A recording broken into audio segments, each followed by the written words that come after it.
Hi guys, aka 88 on Games. This is not a channel I use a huge amount, but today we're talking about some recent modifications that I did to my Omen 30L. More specifically, some aero modifications that I've been dying to do to this PC 3 years since I originally purchased it. I waited until the warranty ran out to make these modifications, and just before we get into it, they are a little bit involved. This is not an easy installation. This involves using a die grinder to cut metal, self-tap screws, and disassemble half of the PC. However, I think the benefits might speak for themselves, and I'm really glad I did it. Let's check it out. So I really like the Omen 30L, but let's talk about the main problem: heat and ventilation.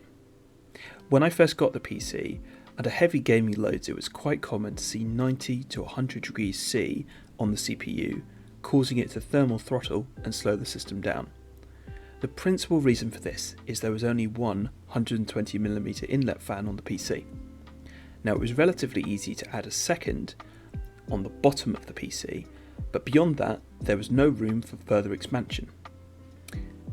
This effectively was causing anything north of the graphics card to become a hotbox and the PC unable to cool itself. So, finally, we're going to make a change and fix this problem. And here we can see the solution. Cutting a large hole in the front to form a new 120mm fan opening. There's the existing one.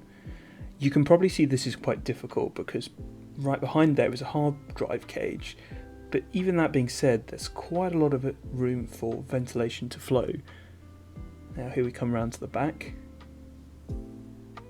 And you can see that whilst slightly obstructive, it's probably letting more air in than we'd expect. Now, this has been a bit janky. You might notice the non-straight cut lines. I had to do this with a die grinder, so I used a small power tool grinder to do this instead, and then sanded out the remainder. It's a bit janky, but this bit you're not actually going to see because it's going to be sat directly behind the black mesh. So here you can see the PC partly assembled again. Now you can see the new fan just clears the Omen lighting module by a fraction, but otherwise fits in the case quite nicely there. I've gone for a Noctua NF A12x25 fan. This is a great fan, one of the best in my opinion, and you can see that I've actually got one in my AIO as well.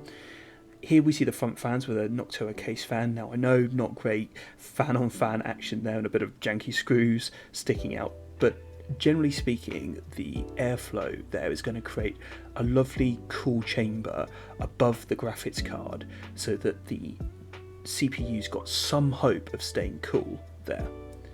You can see the lower fans below that as well. Here's another frontal view. So here you can see the PC assembled and running. So I've actually got all of the case fans working off a splitter to the rear exhaust fan. As those may know, with Omen 30Ls we cannot configure fan curves themselves. We have to use the 3 presets, and I've found that the rear exhaust fan actually spins faster at idle, meaning the fans actually do some work. So this bottom fan is wired to the rear exhaust as well. The front fan is wired to the standard position and actually spins slightly smoother. And the most amazing thing is about how quiet this system is. And as we go around to the front, you can see that you can barely see that fan. I'm shining a light on it here, otherwise it's pretty invisible. So we're going to skip to a clip soon of sound and some load tests, but really quiet here. And if you put your hand next to the AIO cooler there, you can really feel the air moving.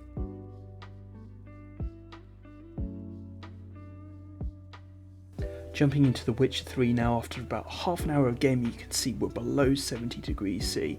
Now let's take a listen to see how noisy it is.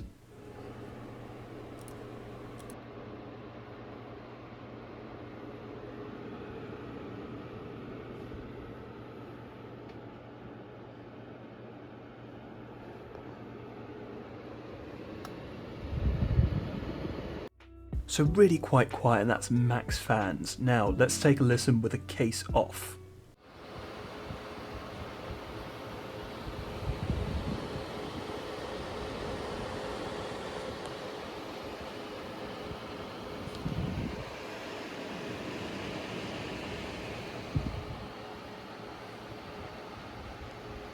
Now, by comparison, let's listen to the noise just on normal workload with the case off.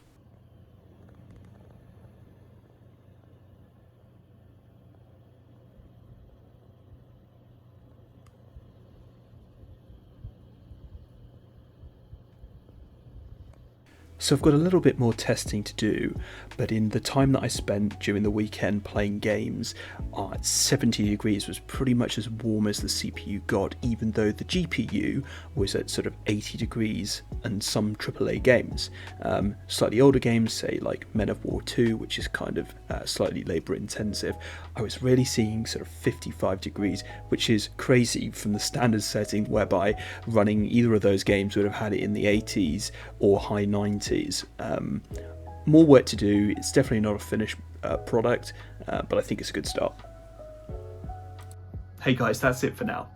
As I mentioned before, this is not really a channel that I post on a huge amount. If you want to go and see the channel that I do post on and you're into cars, check out AK88 on cars. That's a channel where I'm restoring my late father's car, and I do other cool stuff with cars. However, if you like this video, let me know. Leave me a comment, give me a like, tell me what you thought went well, tell me where I inevitably cocked up on something or did something completely wrong. You can do those comments as well. And if you like this video, then depending on how you guys react, I might make some more on gaming or tech related stuff more generally. Otherwise guys, cheers for joining in and staying right to the end, and see you again soon.